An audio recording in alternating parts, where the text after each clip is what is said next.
Hello everyone, কেমন আছেন সবাই? আশা করছি ভালো আছেন, আর আমিও খুব ভালো আছি। তো আজকের ভিডিওটা আমি এখান থেকে স্টার্ট করলাম। এখন হলো সন্ধ্যা বেশি হয়ে গেছে, আর আজকে খুব একটা স্পেশাল দিন ছিল। একটা ভ্লগ আমি অলরেডি আপলোড করে ফেলেছি, আর একটা ভিডিও এখন আমি দিচ্ছি। অনেক দিন হয়ে গেছে, কিন্তু আমি এতটাই যে লেটুস যে ভিডিও দিতে দিতে 1 সপ্তাহ, 2 সপ্তাহ, 1 মাস, 2 মাস, 3 মাস পার করে ফেলি। তো যাই হোক, অনেক বক করেছি। এই দেখো আমি রেডি হয়েছি, কত সুন্দর লাগছে আমাকে তোমরা একটু কমেন্টে বলাও। আর এদিকে তোমার দাদাভাই তো ঘেমে নিয়ে একাকার, মুখ মুছতে মুছতেই আর আমি একটু ঢং করতে ভালোবাসি, ওই জন্য একটু ঢং করে নিলাম। আর ঢং ছাড়া আমার জীবন চলে না, সেই জন্য একটু ভালো করে ঢং করে তোমাদের সামনে না আসলে হয় না। আর এদিকে তোমার দাদাভাই বলছে যে কটা বাজে, এখন কোথায় যাচ্ছ তুমি? তো আমি একটু ঢং করে বলে দিলাম যে চলো দেখো কোথায় নিয়ে যাই। তো তারপরে এখানে ঢং করে আবার বেরিয়ে পড়েছি রাস্তায়। অনেক রাত হয়ে গেছে, দেখতেই পেলে ঘড়িতে। আর অন্ধকার চারিদিকে, এই অন্ধকারের মধ্যে দিয়ে আমরা এখন যাচ্ছি গাইস, চলো। তো গাইস, এখানে আমরা ফার্স্ট ডেস্টিনেশনে চলে এসেছি, একটা সুন্দর একটা ক্যাফেতে এসেছি। আর এতটা পরিমাণে গরম ছিল কি বলবো, এই ক্যাফেতে বাইরে বসা জায়গা ছিল বলে খুবই ভালো লাগছিল। ভেতরের দিকেও একটা ছিল, বাট ওটাতে আমি যাইনি। ওই যে তোমরা দেখতে পাচ্ছ, হ্যাঁ এটার কথাই বলছি, এটাতে আমি যাইনি। অনেকটা গরম লাগছিলো, ওই জন্য বাইরেই বসেছিলাম। আর এখানে দেখতে পাচ্ছ চিকেন পকোড়া ছিল, চিকেন কাঠি কাবাব ছিল, আর চিকেন ললিপপ ছিল। চলো আমরা কি নিয়েছি, ভিডিওটা না দেখলে তো বুঝতে পারবে না। আর ক্যাফেটা খুবই সুন্দর ছিল, আমার তো খুব ভালো লেগেছে। আবার খাবারের টেস্টটাও খুবই ভালো ছিল। আর এখানে একটা ওপরে একটা ফ্যানও চলছিল, বেশ গায়ে হাওয়াও লাগছিলো, ভালো লাগছিলো। আর তারপরে এখানে তোমাদের দাদাভাই আমি দুজনে একটু ঢং করছিলাম। যেখানে যে ঢং চলে জীবন চলে না। আর ওই যে দেখছো পিছনে ওই ছেলেগুলো না আমাদেরকে দেখছিল, আমরা ভিডিও করছিলাম, সেগুলোই ওরা দেখছিল। তো এদিকে ঢং করতে করতে আমাদের পকোড়া চলে এসেছে, আর এদিকে চলে এসেছে একটা চিকেন কারি কাবাব। তো এই দুটোই নিয়েছিলাম, আর কিছু নিইনি। আর অনেকটাই রাত হয়ে গেছে, ওই জন্য ভাবলাম হালকা কিছু খাবো। তো হালকা কিছু, এটা হালকা কিছু বলে আমি জানি না, বাট আমার এটা খেতে ইচ্ছা করলো, ওই জন্য এটা নিয়ে নিই। আর এখানে চা, কফি, লস্যি, ঠান্ডা সব কিছুই পাওয়া যাচ্ছিল। তো তার ভিতর থেকে আর কিছু খেতে ইচ্ছা করছিল না, কারণ আমার শরীরটা অতটা ভালো ছিল না, সারাদিন খুবই জ্বর ছিল। তো সেই জন্য এটাই খেলাম, এর থেকে বেশি আর কিছু খেলাম না। আর এই গরমে তো চাটাকে অবশ্যই অ্যাভয়েড করে চলবো। আর লস্যিটা খেতে তোমার দাদাভাই ভালোবাসে, সকালে যেহেতু খেয়েছিল ওই জন্য বললো রাতে আর খাবো না, কারণ এখন যদি খাই আমার গলাটা বসে যাবে, ঠান্ডা লেগে যেতে পারে। তো ওই জন্য লস্যিটা স্কিপ করে আমরা শুধু চিকেনের আইটেম দুটো খাচ্ছিলাম। আর সত্যি কথা বলতে গাইস, যখন কোথাও বাইরে গিয়ে এরকমভাবে খাইয়ে দেয় না, আমার একটু লজ্জায় করে, সবার সামনে যখন খাইয়ে দেয়। তো লজ্জা করলেও কী হবে, খেতে তো হবে।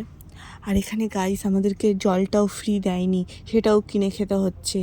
গিয়েছি একটু পকোড়া খেতে, একটু জলটা তো ফ্রি দিবে ভাই, সেটাও দেয়নি, সেটাও কিনে খেতে হচ্ছে। তো যাই হোক, ওদিকে আমরা ক্যাফে খাওয়া দাওয়া সেরে একটা হোটেলে চলে এসেছিলাম। ভেবেছিলাম রাতের ডিনারটা এখান থেকে করে যাবো, বাট তারপরে ভাবলাম না, মা যেহেতু বাড়ি আছে সেহেতু মায়ের জন্য নিয়ে যেতে হবে, তাহলে একেবারে বাড়িতে নিয়ে গিয়ে আমরা ডিনারটা করবো। সেই জন্য আর এখানে খেলাম না, এখান থেকে খাবার প্যাক করে নিয়ে বেরিয়ে পড়েছি বাড়িতে যাব। বাড়িতে গিয়ে তিনজনে একসাথে খাবো। তো সারাদিনে তো অনেক কিছুই খাওয়া হয়েছে, তারপরে অনেক ঘোরাফেরা হয়েছে। তো ভাবলাম একটা সুন্দর দিন, শুভ দিন, মিষ্টি মুখ করতে হবে না, সেই জন্য মিষ্টির দোকানে চলে এসেছি। আর এখানে অনেক রকমের মিষ্টি ছিল। মিষ্টির দোকানটা তোমাদেরকে সুন্দর করে দেখিয়ে দিচ্ছে তোমাদের দাদাভাই, আর আমি এখানে ছিলাম। আর এখানে একটা কুকুর ছিল জানো তো, আর বাইকে খাবারটা ছিল, আমি বলছি দেখো কুকুরে হয়তো খেয়ে নিতে পারি। তো তারপরে ওইসব বলতে বলতে তারপরে মিষ্টি নিয়ে আমরা বাড়ি চলে এসেছি। আর তোমরা নিশ্চয়ই ভাবছো এখন যে এটা কী করছে, হঠাৎ সিঁদুর কেন খুলছে। তো আজকের দিনটা ছিল আমাদের অ্যানিভার্সারি। তো সারাদিন ঘুরেছি, অনেক জায়গায় গিয়েছি, কিন্তু তখন সিঁদুর পরাতে এক ফোঁটাও মনে ছিল না। আর আমি বলিনি বলে আমার মনে ছিল না। আমি রাত্রেবেলা এসে বলছি তুমি আমাকে একটু সিঁদুরও পরিয়ে দিলে না। তো লাস্টে বলছে ঠিক আছে চলো এখন তোমাকে একটু সিঁদুর পরিয়ে দেবো, ওই জন্য সিঁদুরটা নিয়ে আসলো। আর আমার তো খুবই হাসি লাগছিলো, দেখতেই পাচ্ছ, আমার মুখটা দেখে বুঝতেই পারছো। আর তোমার দাদাভাইয়ের অবস্থাটা দেখো, সবসময় এরকমই করে। সিঁদুরটা পরেও একটু ঢং করছিলাম আমি তো সবসময় ঢং করতে ভালোবাসি, ওই জন্য সিঁদুরটা পরেও ঢং করে নিলাম। চলো রাতের ডিনারটা করবো এবার।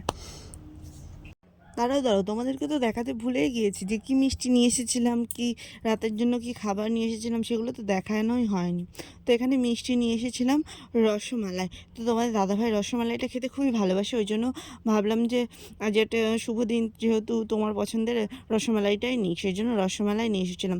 তো বাটিতে মায়ের জন্য নিয়ে নিলাম, আর এখানে মায়ের খাবারটা আমি দিয়ে দিচ্ছি আগে। তো এখানে একটু নিয়ে এসেছিলাম তরকা, এসেছিল একটু চিকেন কষা নিয়ে আসবো, কিন্তু মা যেহেতু চিকেনটা খায় না, সেই জন্য চিকেনটা অ্যাভয়েড করে এখানে তরকা নিয়ে এসেছিলাম। তো মায়ের জন্য আমি সুন্দর করে বাটিতে বেড়ে মাকে গুছিয়ে দিয়ে দেবো খাবারটা, তারপরে আমি আর তোমার দাদাভাই একসাথে লাস্টে খেয়ে নেব। আর এখানে ছিল তরকার সাথে খাওয়ার জন্য বাটার নান রুটি, আর রুটিটা সত্যি খুবই সফট ছিল আর খুবই ভালো লেগেছিল খেতে। আর রুটির সাইজগুলোও তো দেখলে খুবই বড় বড় সাইজ ছিল। আর এখানে ছিল পেঁয়াজ, লঙ্কা। সত্যি কথা বলতে রুটি দিয়ে পেঁয়াজ খেতে তো আমার খুবই ভালো লাগে, লঙ্কাটা অতটা খাই না, কাঁচা লঙ্কা, কিন্তু পেঁয়াজটা আমার খেতে খুবই ভালো লাগে, ওই জন্য লঙ্কাগুলো রেখে দিলাম। আর পেঁয়াজটা মাকে আর দেবো না, মা পেঁয়াজ অতটা খায় না, কাঁচা পেঁয়াজ আমাদের তোমার দাদাভাই আর আমি খাবো। আর আমরা বাঙালি বস, রাত্রে যদি মাছের ঝোল থাকে সেটা কেন ফেলে দেবো, এটা নষ্ট করবো কেন, খেয়ে নেব। তো সেই জন্য মাছের ঝাল করেছিলাম দুপুরে, সেটা ছিল, ওই জন্য মাছটা আমি তোমার দাদাভাই খেয়ে নিয়েছিলাম। তো তারপরে এখানে রসমালাই খাচ্ছিলাম, আর রসমালাইটা সত্যি কথা বলতে খুবই সুন্দর টেস্ট ছিল আর খুবই ভালো লাগছিলো। আর অনেক তো ভিডিও দেখে ফেললে, এবার চ্যানেলটা সাবস্ক্রাইব করে নাও, ফলো করে নাও এরকম এরকম নতুন নতুন ভিডিও পেতে। আর একটা লাইক, কমেন্ট, শেয়ার অবশ্যই করে যেও কিন্তু। আর দেখা হচ্ছে আবার নেক্সট এরকম একটা ইন্টারেস্টিং ভিডিওতে। টাটা, বাই বাই, এখনকার মতো সবাই সুস্থ থাকবেন, ভালো থাকবেন, নিজেদের খেয়াল রাখবেন।